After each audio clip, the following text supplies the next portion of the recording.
going on, guys? Dave from Carpentry here, and today we're going to be talking about the Carpenter's pencil, why it is flat, and a few tips and tricks you may not have known about the pencil. First we'll start with the age-old question on why is a Carpenter's pencil flat. So I've got another pencil here, as you can see, and it is about half of the width of a Carpenter's pencil, and obviously with this pencil you can't sharpen it in a typical pencil sharpener since it's flat. So what is the point and why is it flat? Now there's a few reasons for that. First one is if you drop this pencil on the ground, it's going to land and it's going to stay there. Even if you put it down, it's not going to roll because it's a flat surface. Meanwhile, this small pencil, it can easily roll away on an uneven surface, making it difficult to reach in times when you're working and need it close by. Another reason, it's a flat pencil, so it's got a thicker lead in there, which makes it a stiffer, harder to break, more versatile lead. And especially if you're doing rough jobs on frames and you're trying to pencil onto brickwork, penciling concrete slabs, or even just rough timber.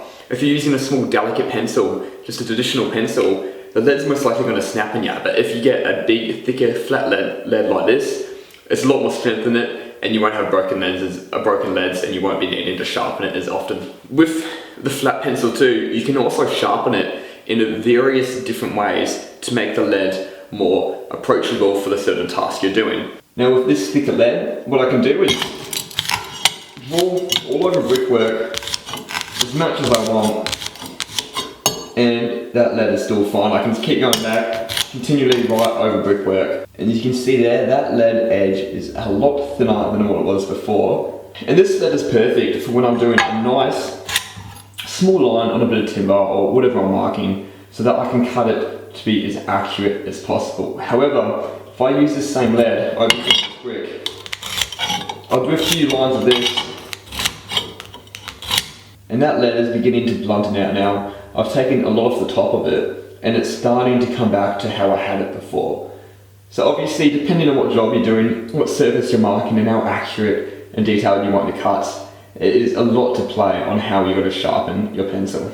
And also, a pencil, if you turn it on its side, it is the perfect size to use as a spacer if you're putting down decks. If you're doing a decking, it's something you've got on you all the time. You've always got a pencil when you're now about. You can use this little thin side just as a spacer to put your decks in and make sure that it's exactly the same at all times. You might be asking, how do I sharpen a Carpenter's pencil? Obviously, you can't get a normal sharpener, as I was saying earlier, that you have in a normal pencil, since you've got a flat edge here. The best way to do that is get your Stanley knife, just get your multi-purpose knife, and what you do with the knife, you're just going to really slowly and lightly slide your knife along the end of it, making sure you're not chopping into the pencil. As soon as you start chopping in, you start to dig into the lead, snapping it off, ruining the pencil.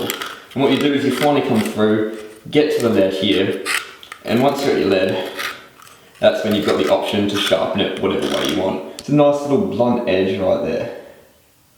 Another way to sharpen your pencil is if you've got a sanding belt, what you can do is just have your pencil and slightly on the angle, lean it up against the sanding belt and slowly move it around and get a nice, delicately sharpened pencil that way.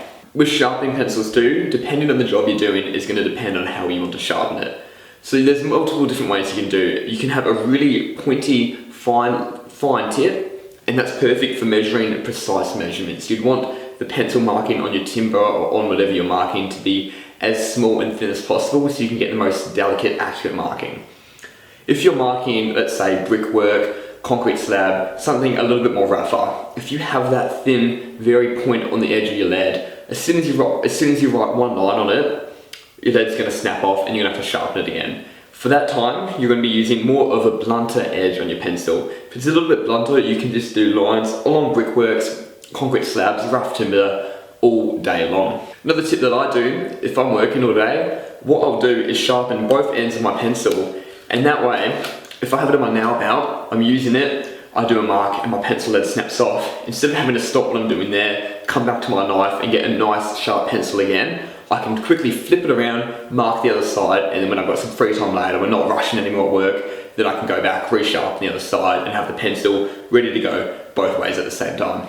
Another thing that we use pencils for, should not really be recommending you guys to do this, but it's something you might see in a few job sites, is if you have a nice blunt pencil, the lead in the pencil is a perfect tool to get a little bit of a splinter or a little bit of dust out of someone's eye. And it's so delicate, I've done it before, you just pull someone's eye aside.